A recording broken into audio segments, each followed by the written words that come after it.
Et ce matin, Madame Kendi était dans la révélation pendant la direction parce que depuis 2 jours, le Seigneur m'a mis à cœur de nous rappeler qu'il est notre berger.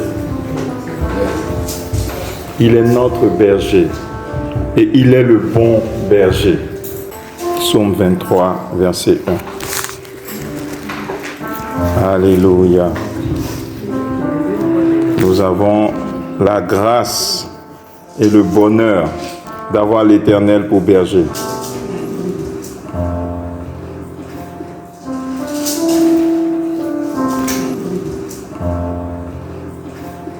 L'Éternel est mon berger.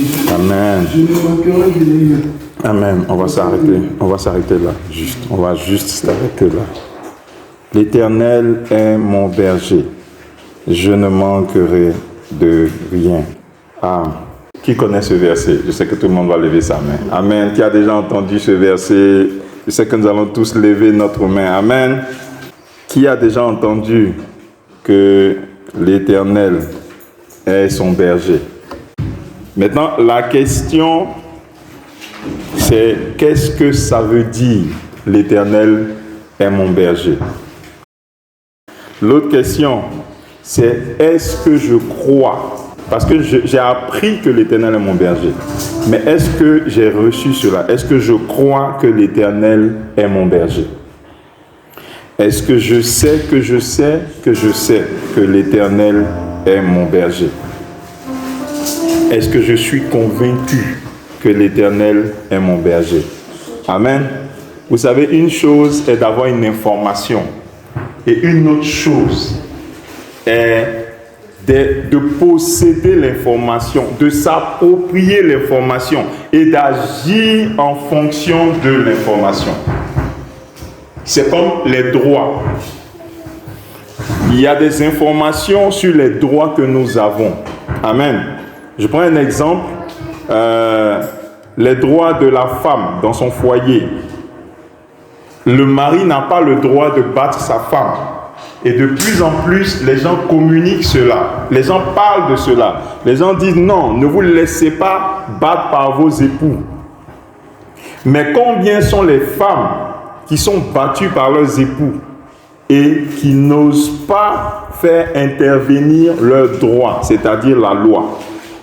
Donc elles ont l'information, mais ça ne leur sert à rien au quotidien. Dans la famille, les enfants ont des droits. Les enfants ont le droit par exemple, à la nourriture. Les parents doivent assurer la subsistance de la famille et des enfants. Les enfants ont comme droit aussi de pouvoir aller à l'école. Mais combien sont ces enfants dont les parents ont décidé vous n'irez pas à l'école? Et puis ça ne va pas quelque part. Vous voyez? Donc une chose est de savoir l'Éternel est mon berger. Une autre chose est de savoir ce que ça veut dire. Et une autre chose est de savoir que je profite, je m'approprie et je profite de mon statut. L'Éternel s'est présenté sous de nombreux attributs. Il y a par exemple Elohim ou Elion. C'est le grand, c'est le très haut. Il y a Jéhovah Jireh qui est le pourvoyeur. Il y a Jéhovah Rapha qui est le guérisseur. Il y a Jéhovah Nissi ou Jéhovah Sabaoth, le combattant, le guerrier, le défenseur, l'Éternel des armées. Il y a Jéhovah Mekadiskem, l'Éternel qui nous sanctifie. Il y a Jéhovah Shalom, l'Éternel notre paix. Mais au psaume 23, David, qui connaît tous ces noms de l'Éternel, il dit l'Éternel est mon berger. Et laissez-moi vous dire, de mon humble avis, il n'y a pas beaucoup de confessions qui peuvent rassembler tous ces attributs de l'Éternel comme le mot berger. Il n'y en a pas beaucoup. Le mot berger, l'Éternel est mon berger, rassemble la plupart, pour ne pas dire tous les attributs de l'Éternel. Et je ne sais pas à quoi David a pensé, mais il regarde. Abraham allait sacrifier Isaac.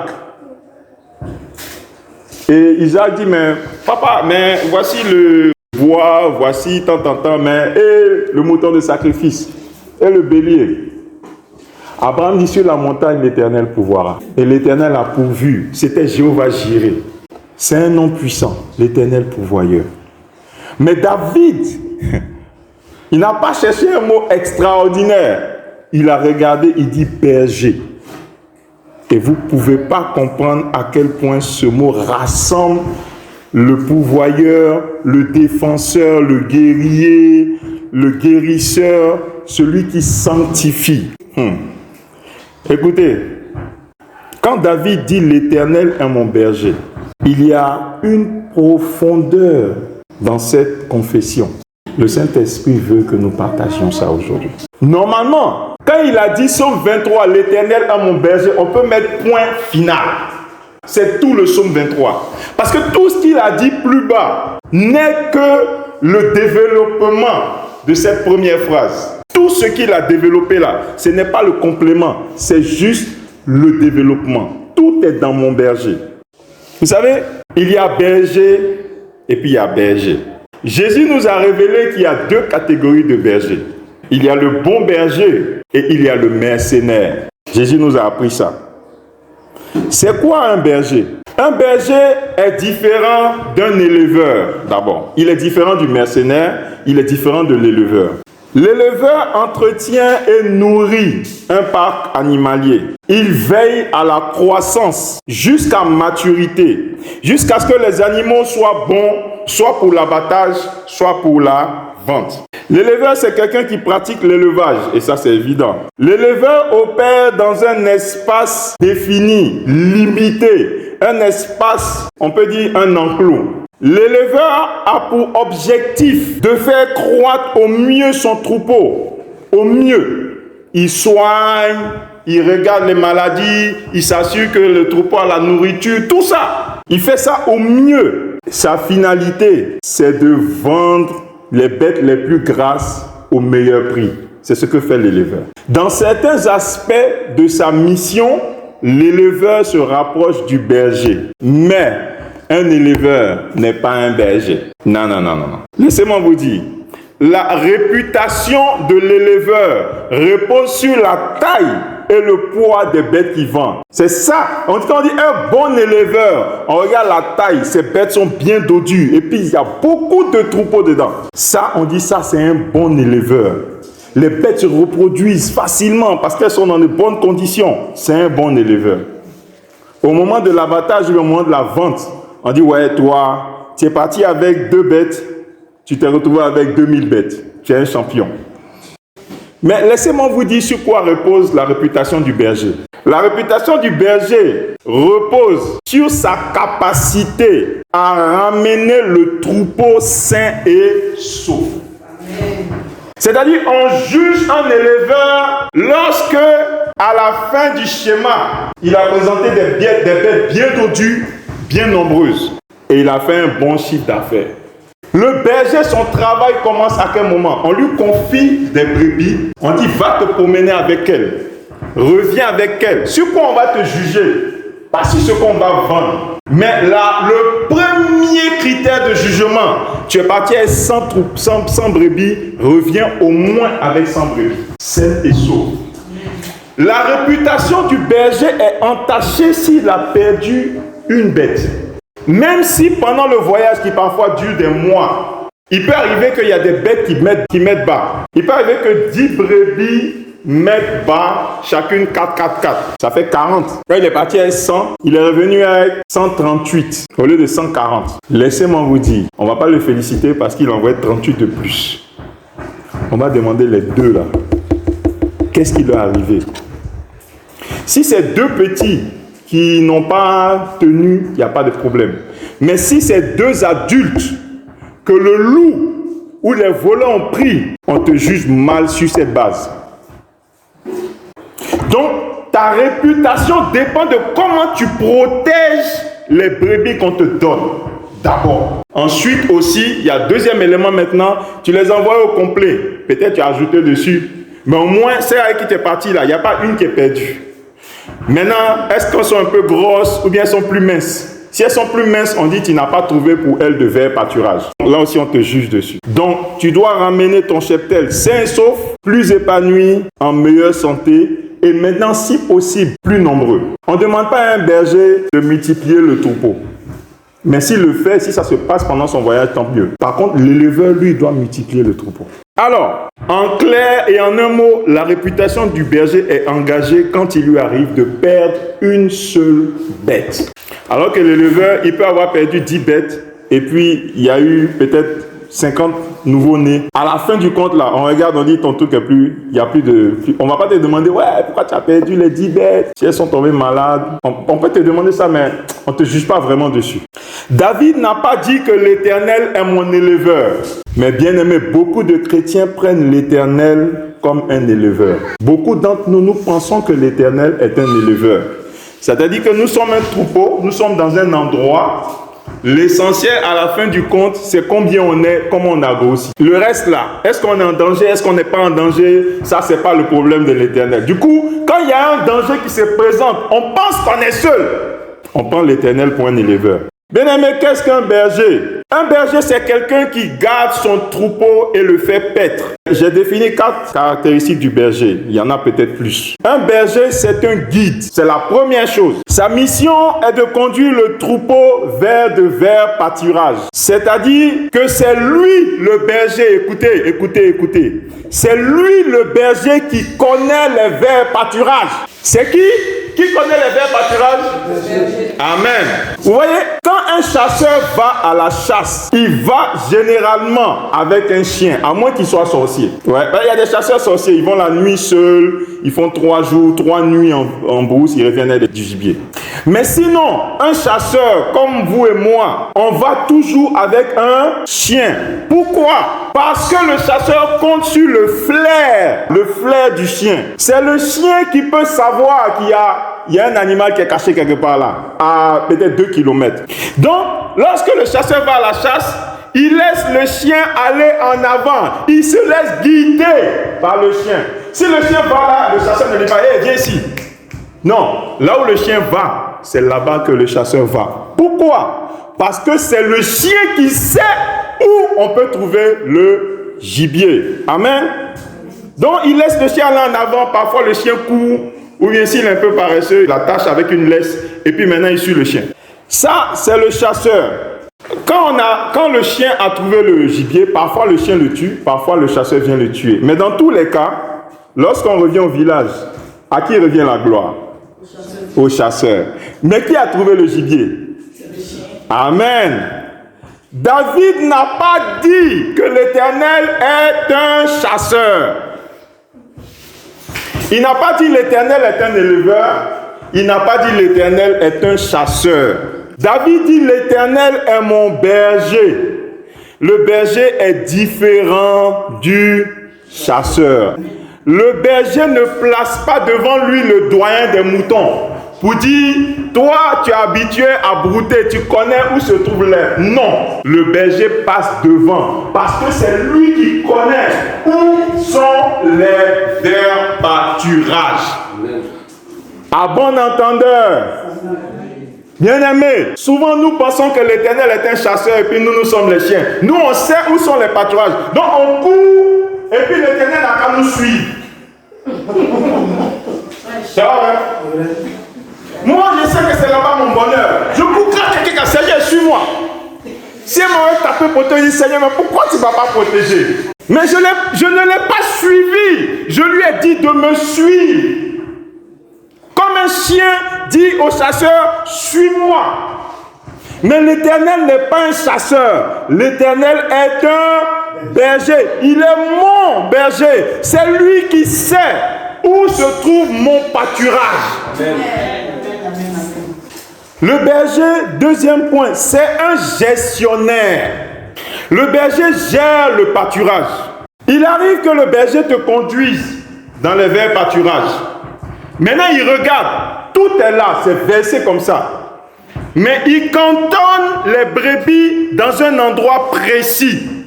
Souvent, la première partie du pâturage où le berger t'envoie, c'est la partie la moins grasse. J'ai étudié un peu, hein, c'est quoi un berger. La partie la moins grasse, il dit commencez à brouter là d'abord. Maintenant, il y a des brebis qui regardent et puis elles voient. Là-bas, là, c'est plus gras. Elles veulent aller, il les bloque. Vous savez pourquoi? Parce qu'il réserve ça pour la semaine prochaine ou la semaine prochaine.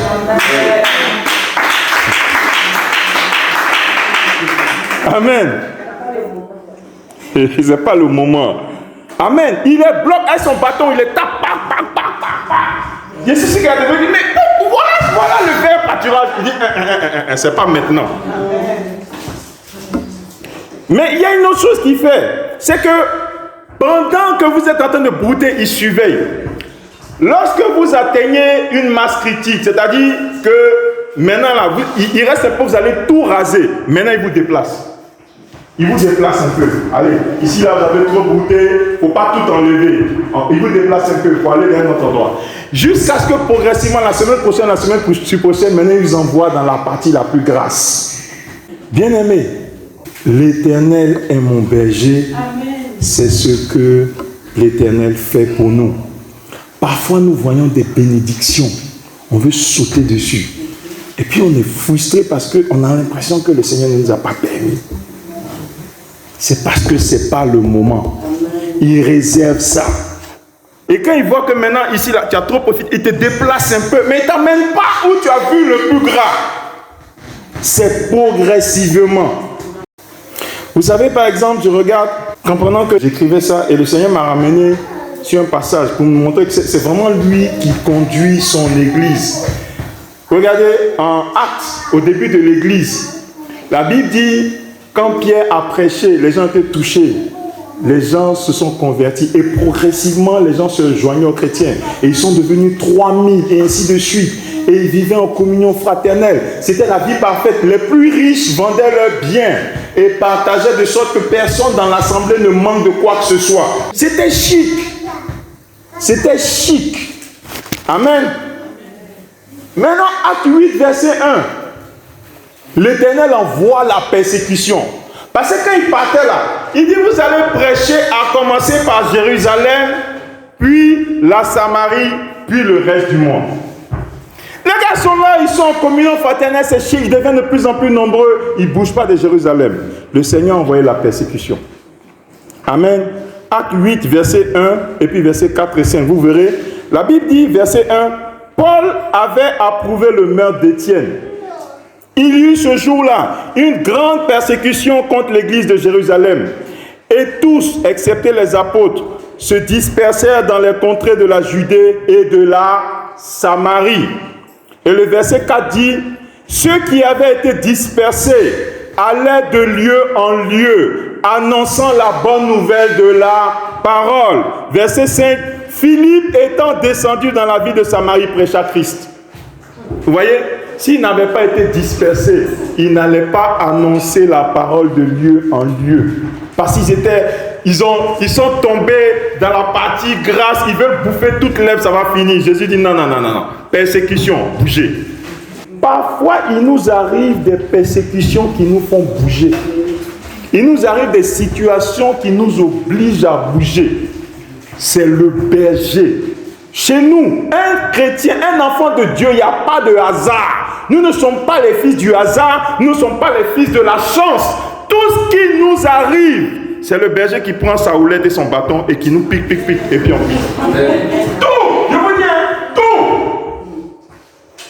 Même ce que tu juges mauvais, c'est le berger. Tu piques des petites bouches, des piques ici là. Le berger, c'est un médecin. Il soigne ses brebis. Et il y a deux types de maladies principalement auxquelles les brebis sont confrontées. Et principalement, il y a plus, mais principalement. Premier type de blessure, ce sont les plaies. Et les plaies arrivent lorsque les brebis se frottent maladroitement à ce qui blesse. Donc la plaie est la faute de la brebis. C'est le résultat de son imprudence. Parce que le berger, lui, il t'emmène, quand il t'emmène là, il veut que on aille là où il n'y a rien qui va nous blesser. Mais il y a des brebis qui vont se blesser quand même. Parce qu'elles vont se frotter contre un truc, un arbre et tout. Et bien que c'est la faute de la brebis, c'est le berger qui soigne. Et Jésus soigne nos plaies. Même celles que nous avons causées nous-mêmes. Il est là, il vient, il nous soigne. Le deuxième type de maladie, ce sont les parasites, les puces, les punaises, les tiques, les bêtes qui se logent dans les poils et se collent à la peau et sucent le sang. Ce deuxième type de maladie, le berger traite ça aussi. Il fouille dans les duvets, dans les poils, il regarde les tiques, les parasites, les punaises et il les enlève une à une. C'est ce que le berger fait pour ses brebis. Et il y a un homme de Dieu qui disait, les puces, les parasites, ce sont les petits démons qui viennent s'accrocher à nos vies, voilà, qui viennent nous fatiguer, soit parce qu'on a ouvert une porte, ou bien parce qu'il y a les réclamations de famille, machin, mais Jésus vient et il les enlève, il les enlève, il les enlève. C'est un médecin. L'autre chose que le berger fait, c'est un défenseur. C'est un défenseur. Il est le premier et le dernier rempart du troupeau. Avant de compter sur les chiens, le berger compte sur lui-même pour défendre le troupeau. Oui, il y a ce qu'on appelle chiens bergers, comme les bergers allemands. Ils sont gros comme ça. Ce sont des chiens qui sont faits pour accompagner les bergers. Ce sont des chiens qui sont capables de se battre contre des loups. Mais avant de compter sur ces chiens-là, le berger compte sur lui-même d'abord. Si un loup a pris une brebis, on ne demande pas au chien, mais pourquoi vous n'avez pas protégé? Non. C'est le berger qui est responsable. Donc le berger compte sur lui-même. Lorsqu'une brebis se perd, lorsqu'une brebis est mangée, on n'accuse pas son chien. C'est à lui on demande des comptes. Et Jésus a dit une chose. Il dit, je suis la porte. C'est quoi la porte à laquelle il faisait référence? C'est qu'il y a une chose que le berger fait le soir. Parce que le matin, il se promène dans les brebis. Le soir, tout le monde doit dormir, y compris le berger. Donc, qu'est-ce qu'il fait dans l'ancien temps là? Il dresse une clôture avec des épis. C'est comme un enclos. Les brebis sont à l'intérieur. Elles-mêmes, ça les empêche de sortir, aller se promener, manger la nuit. Quand il fait la clôture, ça empêche donc les loups et les lions aussi d'entrer. Cet enclos-là, il y a une porte. Il y a une entrée par laquelle on sort et on rentre. Le bon berger, il fait quoi? Il dort au travers de la porte. Si un loup veut venir, il doit passer sur son corps d'abord. Si tu ne passes pas sur moi, tu n'entreras pas dans l'enclos. Et c'est ce que le berger fait et c'est ce que Jésus fait pour nous. Normalement, pour nous atteindre, il faut passer sur le corps de Jésus. Amen. David a dit, lorsque je gardais les brebis de mon père, si un lion vient et prend une bête, je cours, je le rattrape, j'arrache la bête. S'il se dresse contre moi, je le frappe avec mon bâton. Waouh! Ça, on peut faire ça facilement avec un lion. Bon, facilement, c'est une façon de parler. Mais vous savez, les lions, ils ont peur des bâtons. Si tu as un bâton et que tu ne paniques pas, tu peux tenir devant n'importe quel lion. Parce qu'il suffit de mettre ça devant lui comme ça. Le lion a peur de se blesser ici, là. Avant de foncer sur toi, il va faire ça. On va lever le bâton d'abord. Ça, c'est un secret, mais je ne souhaite pas que vous ayez utilisé ça. Ne vous retrouvez pas devant un lion. Tu es dans une situation en bourse. Prends un bâton. Tu vas tenir devant n'importe quel lion. Mais là où David a coupé mon cœur, David dit, si un ours vient et prend une bête, je cours, je le rattrape, j'arrache la bête. S'il se dresse contre moi, je le frappe avec mon bâton. Ours. Il a dit, n'ayez pas peur de lion, mais ours, laissez. Ours. Un ours fait 2 mètres. Et lui, il est comme l'homme. Tu vois, voilà, donc, ce n'est pas ton bâton qui va l'effrayer. Mais comme David était oint, il arrive à frapper l'ours et puis il fait fuir l'ours. 5e chose que le berger fait. Le berger se prive pour que ses brebis ne manquent de rien. Amen. Vous voyez? Lorsque le berger prend, même actuellement, aujourd'hui, quand un berger prend d'un troupeau, ce n'est pas pour se promener en ville. C'est vrai, de temps en temps, on voit les nannies, les bœufs là, avec les bergers dans la ville, mais ils ne restent pas longtemps, ils traversent. Quand un berger prend un troupeau, c'est pour aller en bourse. Il va là où il n'y a pas de restaurant de tchèp, on ne fait pas foutu, banane. Il mange simplement des fruits. S'il a pu attraper un paiement à jour, les trucs, ouais, non? Les rats de brousse là, s'il a pu attraper, il braise. S'il a pu attraper. Mais le berger n'est pas fait pour manger l'herbe. Mais là où il va, c'est là où il y a l'herbe. Donc lui-même, il se prive. Foutou, banane, chèvre, agouti braisé, poulet rôti. Il se prive de ça pour que les brebis puissent manger les meilleures herbes. Amen. Il se prive de telenovelas, de la télé, la radio, tout ça. Bon, il y a quelques-uns aujourd'hui qui ont des radios, ils se promènent avec. Il se prive pour que les brebis ne manquent de rien. C'est-à-dire que là où une brebis voit que c'est son paradis, là, le berger, c'est un lieu de privation pour lui. Mais c'est ça qu'il cherche pour la brebis. L'Éternel est mon berger, c'est ce que ça veut dire aussi. Parce que le berger n'est jamais loin des brebis. Parlons du mercenaire. Le mercenaire, on peut l'appeler berger aussi. Parce que c'est le travail qu'il fait, on le paye pour ça. Mais écoutez-moi, le mercenaire, lui, il travaille, c'est Jésus qui a enseigné ça, il travaille pour sa solde. Il ne travaille pas pour le troupeau, il travaille pour son salaire. Vous voyez, le bon berger, il dit, si je perds une brebis, ma réputation est gâtée. Donc le bon berger donne sa vie pour ses brebis. Le mercenaire lui dit, si je risque ma vie, qui va manger mon salaire? Voilà. Si je risque ma vie, qui mange mon salaire? Donc la vie est mieux que protéger les brebis. Si vous voulez, ne me payez pas, je vais aller travailler ailleurs. Ce qui est important pour moi, c'est d'avoir un salaire et de pouvoir le manger. Vous voyez la différence entre le berger et le mercenaire? C'est ça. Maintenant, si David dit l'Éternel est mon berger, j'ai essayé de donner la profondeur de ce que ça veut dire. C'est plus profond encore que ça. Amen. Mais si David dit l'Éternel est mon berger, ça veut dire que David aussi dit je suis la brebis de l'Éternel. Bien aimé, il y a berger et il y a berger. C'est pareil. Il y a brebis et il y a brebis. Il y a les brebis sages, les brebis dociles et il y a les brebis folles. Si Jésus dit le berger est capable de laisser 99 brebis pour aller chercher une, ça veut dire qu'il y a une brebis qui a été folle pour s'égarer. Soyons des brebis dociles. Amen. Maintenant, il y a la brebis et puis il y a le cabri. Il y a la brebis et puis il y a le cabri. Jésus dit au dernier jour, il va séparer les moutons des chèvres. Ça veut dire quelque chose. La brebis reconnaît son berger. C'est pour ça que David peut dire l'Éternel est mon berger. La brebis reconnaît que lui, il est mon berger. La brebis sait que c'est le berger qui la nourrit. La brebis sait que c'est le berger qui est sa protection. La brebis sait que c'est le berger qui la soigne.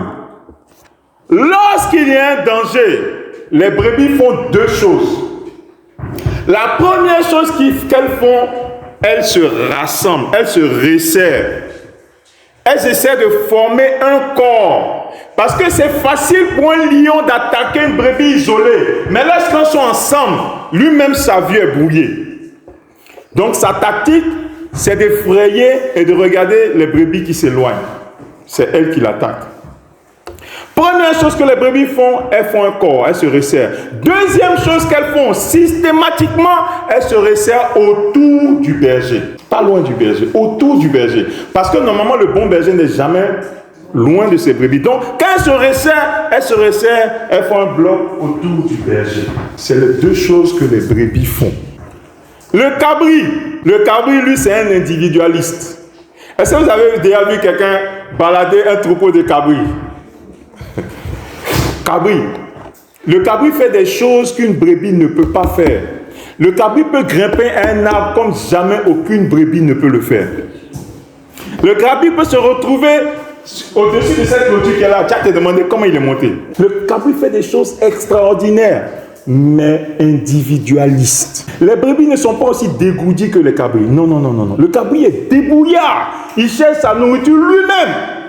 Il se cherche lui-même, il se protège lui-même, il grimpe à l'arbre lui-même, seul. Il ne compte pas s'il y a un berger pour manger. Vous savez, même les poulets, Écoutez, c'est pas n'importe quel animal qu'un berger peut choisir. Vous avez déjà vu berger de poulet. Il y a deux types d'animaux, pour ce que je sais, qui véritablement sont dirigés par des bergers. Les bovins et les ovins, principalement. Parce que ce sont eux qui ont la docilité et la confiance et la connaissance, la conscience et la confiance que j'ai un berger. Les autres là, même si tu dis que tu es leur berger, eux ils s'en vont pour eux. Tu t'envoies, tu dis suivez-moi. Tu te retournes, il n'y a personne derrière toi. Ah, ils se sont cherchés. Tu as dit à Kabri, suivez-moi. Kabri s'arrête sur la route quoi, et puis il confronte la voiture. L'Éternel est mon berger, c'est profond. En Jean 10, verset 11, Jésus a dit quelque chose de très fort. Il dit, je suis le bon berger. Le berger donne sa vie pour ses brebis. Donc, ce que Jésus fait, c'est que Jésus donne sa vie pour nous. Jésus nous conduit vers le vert pâturage. Écoutez-moi, tu ne sais pas où est ton vert pâturage. Laisse-moi te dire ça. Même par expérience. C'est ce qu'il a dit. Il a dit, le berger ne prend pas le doyen des moutons pour dire, conduis-nous vers le vert pâturage. Parce que l'année passée, l'année suivante... Non. C'est Jésus qui connaît où est notre vert pâturage. Qu'on ait 15 ans, qu'on ait 30 ans, qu'on ait 60 ans, qu'on ait 70 ans, qu'on ait 120 ans. Il y a un seul qui sait où est mon vert pâturage. C'est Jésus. Amen. Je peux ne pas le reconnaître. Je peux ne pas l'accepter. Je peux penser que j'ai la sagesse de ça. Le doyen des moutons peut penser que moi, chaque année, je vais en pèlerinage. Je connais où sont les verts pâturages. Le doyen des moutons peut dire ça. Mais il ment. Il ment. C'est pour ça qu'aucun mouton n'a jamais prétendu se mettre en avant. Ils ont cette sagesse-là. Quel que soit notre âge, quelle que soit notre expérience, quel que soit notre niveau intellectuel, quel que soit le travail que nous faisons, nos responsabilités au service, au boulot, quel que soit notre patronat, ou notre patronage, ou notre patronité, ou notre patronnement, c'est Jésus qui est notre berger. C'est lui qui sait où est mon vert pâturage. Amen. Est-ce que je peux comprendre ça? Est-ce que je peux comprendre ça? Même si au bureau, je dirige 100 personnes, les gens se mettent à genoux devant moi. C'est Jésus qui est mon berger si je suis en Christ. C'est lui qui sait où est mon vert pâturage. Donc c'est lui qui me conduit. C'est lui qui me nourrit. C'est lui qui me protège. Et c'est lui qui me soigne. J'ai cherché ça dans la version Martin. L'Éternel est mon berger. Le premier verset dit, l'Éternel est mon berger, je n'aurai point de disette. Et c'est quoi la disette? L'Éternel est mon berger, je n'aurai point de disette. C'est quoi la disette? La disette, c'est le manque de ce qui est nécessaire à la vie. Et en particulier le manque de vivre, la pénurie. L'Éternel est mon berger, je ne manquerai de rien. Ça peut nous perdre. Ça peut créer des confusions dans notre esprit. Je ne manquerai de rien. Ça veut dire quoi? Seigneur, je veux poulet rôti. Seigneur, je veux une Bentley. Je veux une Mercedes-Benz dernier cri. Je ne manquerai de rien. C'est pas ce que tu as dit? Seigneur, je veux une maison plus grande que pour Alassane Ouattara. Là, ça prouve que je suis le fils de Dieu. Parce que toi, tu es plus grand qu'Alassane Ouattara.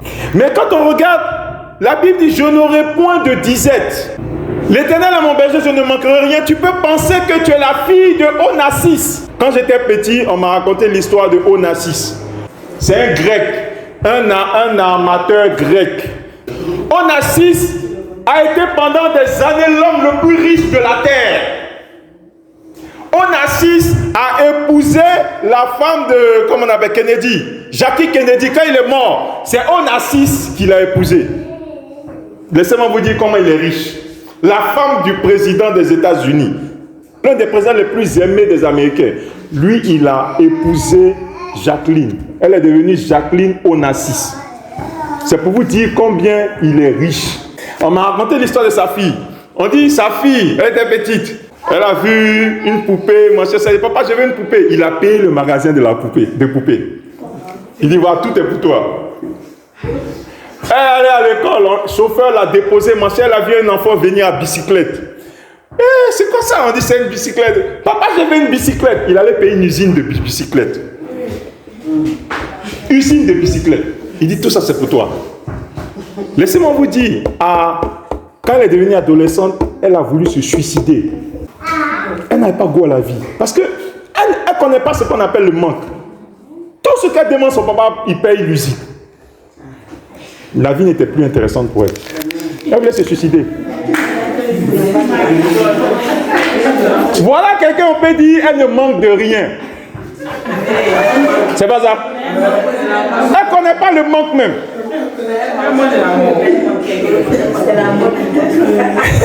C'est la mort qui manquait. C'est ça, elle ne maîtrisait pas. Elle dit, ça là, je veux. Je sais que mon papa ne peut pas me donner. Amen. Mais quand tu lis Martin, la version Martin, la Bible dit, l'Éternel est mon berger et je n'aurai point de disette. C'est-à-dire, il ne va pas me laisser dans la disette. C'est différent de je ne manquerai de rien. Donc, bien aimé, l'Éternel est mon berger. Ça ne veut pas dire que tu ne vas pas marcher dans la vallée de l'ombre de la mort. Au moins, tu vas marcher. Quand tu arrives dans la vallée, il éclaire en même temps. C'est pas ce que ça veut dire. L'Éternel est mon berger. Ça ne veut pas dire qu'il tue tous tes ennemis avant que tu n'arrives. Il va te donner l'occasion de les voir. Et il va te donner l'occasion même de les voir agir. Mais il va te donner la victoire.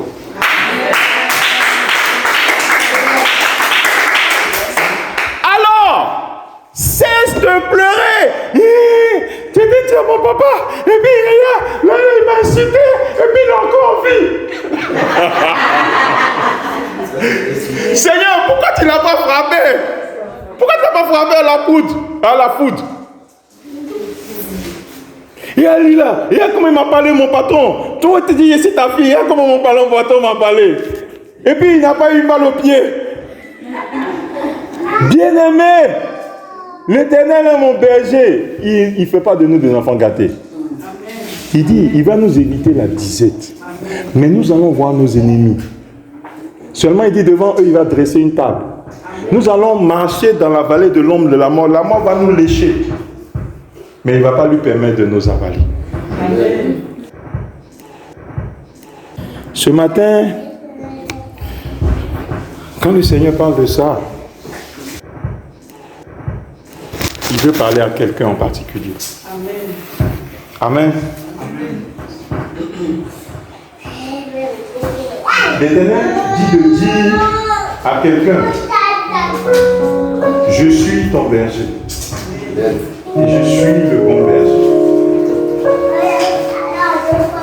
Moi, je joue pleinement mon rôle de berger. Mais est-ce que tu me fais confiance? Est-ce que tu me consultes? Est-ce que tu me laisses te guider? Est-ce que je suis devant toi ou tu m'as mis derrière toi? T'accompagner, te suivre.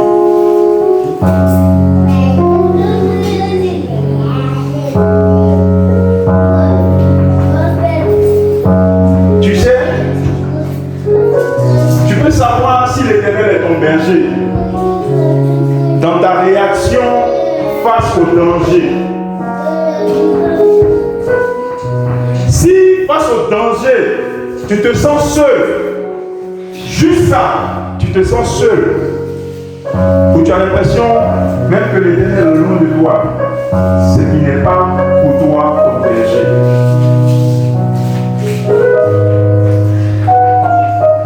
Parce que David dit, quand je marche dans la vallée de l'ombre de la mort, je ne crains aucun mal. Il n'a pas dit, tu es clair pour moi.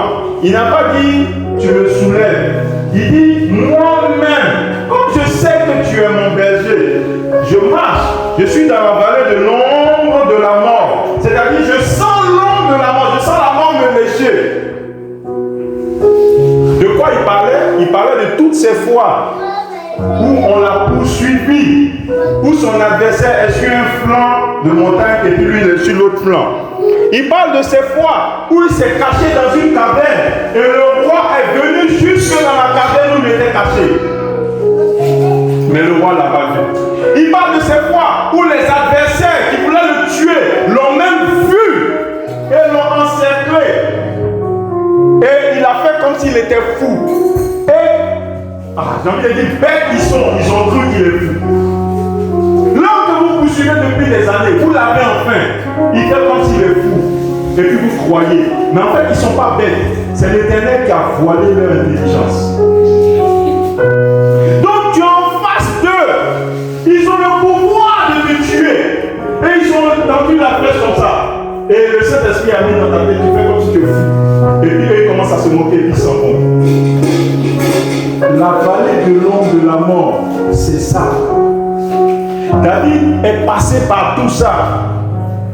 Il a regardé son expérience. Il y a des moments, il y a des psaumes tu lis où David dit, mais Seigneur, mais pourquoi es-tu en train de me laisser mourir? Parce qu'il croyait qu'il était sur le point de mourir. Mais il a traversé tout ça. Et à un moment donné, dans sa vieillesse, il s'assoit et il dit, il s'est rappelé même la bêtise qu'il a faite. Bathsheba, la femme de Uri, qu'il a tuée, il a pris sa femme. Et l'Éternel a ôté l'enfant qu'ils ont eu. Il s'est rappelé cette fois où son fils aîné s'est levé et dressé contre lui et a voulu le tuer. David s'est rappelé tout ça. Mais il s'est rappelé que dans toutes ces choses, finalement, l'Éternel ne l'a pas abandonné. Qu'est-ce que tu traverses qui te fait croire que l'Éternel t'a abandonné? Quel est ton réflexe face au danger? Est-ce que ton réflexe c'est la peur ou ton réflexe c'est de te reposer sur lui? Parce qu'il est toujours là. Il dit, je suis le bon berger. Écoute-moi, le berger ne perd jamais de vue son troupeau. Quand il ne perd jamais de vue là, c'est-à-dire ses yeux sont toujours sur son troupeau. Et l'Éternel a dit ça. Il dit, j'ai les yeux fixés sur toi comme sur la muraille de Jérusalem. Le berger ne perd jamais de vue son troupeau. Parce que si tu perds ton troupeau de vue, ton troupeau peut perdre la vie.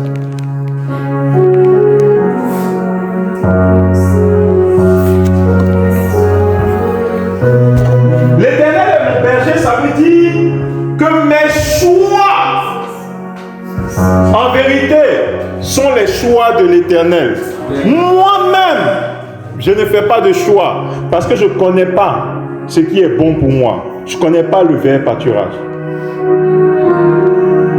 Mais quel choix fais-tu? Est-ce que tu fais le choix de tes amis?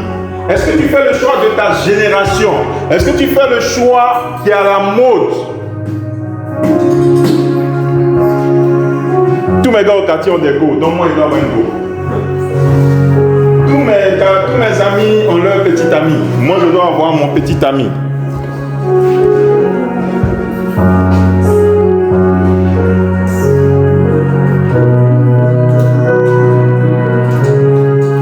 Les gens là, non, mais est-ce que tu as vu la nouvelle social à mode là? Tiens, mon voisin, ça.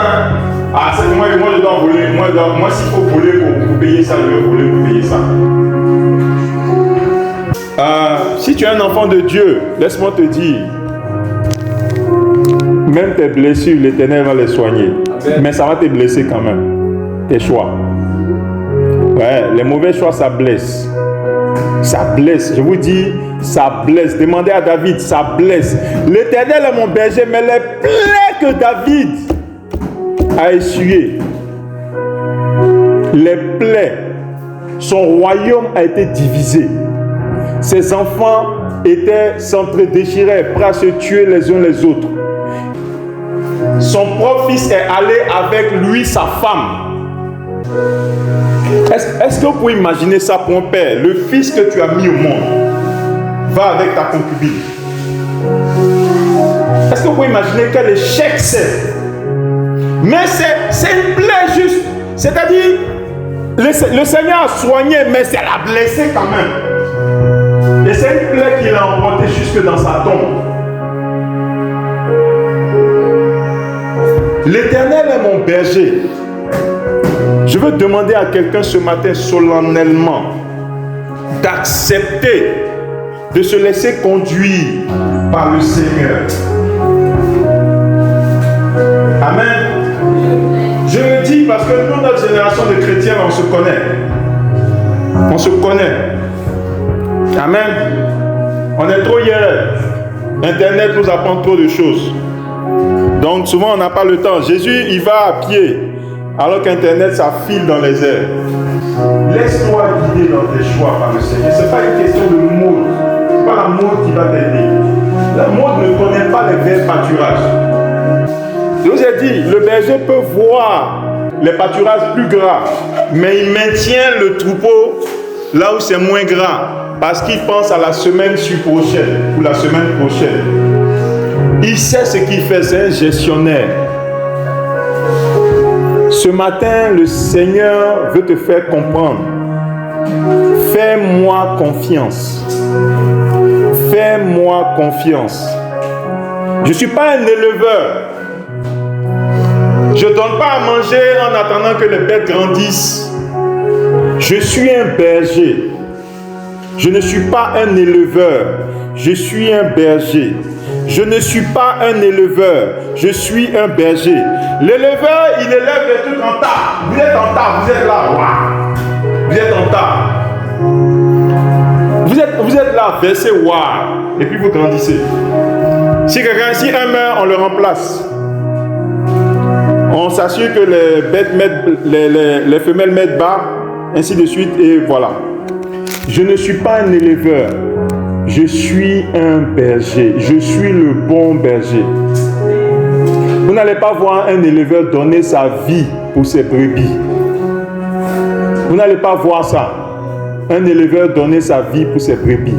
Mais le bon berger donne sa vie pour ses brebis. Je ne suis pas un mercenaire. Je suis un berger. Et je suis le bon berger. Je suis le bon berger. Je suis le bon berger. Je suis l'Éternel. Je suis le bon berger. Je suis Jésus. Je suis le bon berger.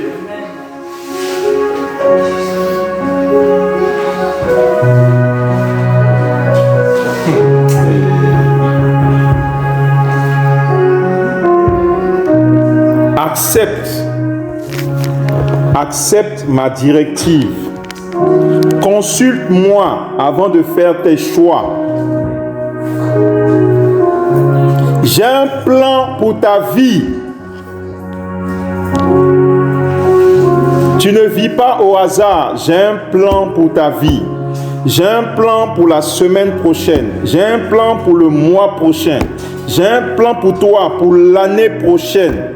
J'ai un plan pour toi pour les 5 années à venir. J'ai un plan pour toi pour les 10 années à venir. Et je veux te donner un avenir à espérer. Je veux te positionner dans une position que personne ne pourra contester. Je veux que tu aies une histoire et un témoignage. Je veux que tu aies du caractère. Je veux forger ton caractère. Je n'établis pas celui que je n'ai pas formé. Je n'établis pas celle que je n'ai pas formée. Je n'établis pas celle que je n'ai pas formée. Mon serviteur David a été oint à l'âge de 17 ans. Mais il n'est pas monté sur le trône parce qu'il n'était pas formé. Il a passé plus de 15 ans en cavale, à fuir comme un criminel, comme un vaurien. Je t'ai oint, mais jusqu'à ce que tu sois prête, jusqu'à ce que tu sois prêt, je ne te mettrai pas sur le trône. Je ne te mettrai pas sur ton trône. Laisse-moi former ton caractère. Laisse-moi te former. Laisse-moi te former. Arrête de courir. Arrête de grimper aux arbres. Arrête de grimper sur les clôtures. Laisse-moi te former. Tu peux paraître stupide. Tu peux paraître sans intelligence. Tu peux paraître sans talent. Mais ta force, c'est que tu marches à côté de moi.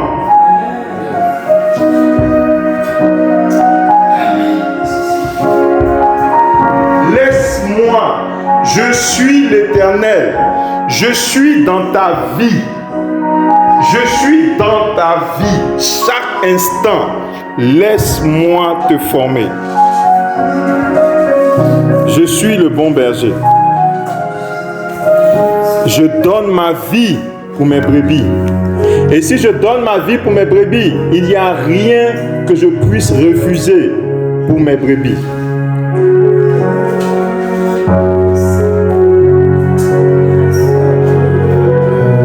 Alléluia. Que le nom du Seigneur soit béni.